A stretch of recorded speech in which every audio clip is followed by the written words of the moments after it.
Tšauki! Tšau! Mina olen Jana-Liisa. Ja mina olen Gustav. Ja kindlasti mäletad meid veel Superstari saatest.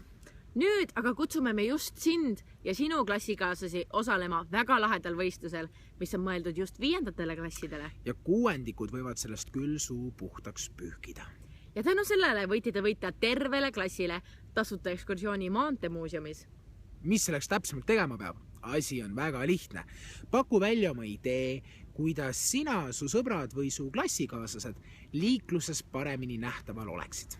Selleks võite te disainida omanäolised ja lahedad helkurid või siis teha hoopis riiete kollektsiooni helkurkangast. Aga väga tähtis on ka ennetus- ja teavitustöö, näiteks videopäevikud, lühifilmid, reklaamid ja noortekonverentsid. Ütle nüüd oma õpsile, et ta teile võistlusest täpsemalt räägiks ning pange oma klass ometi kirja. Mina julgen eristuda. Mina teen end nähtavaks. Tee ka sina. Tee seda ka sina.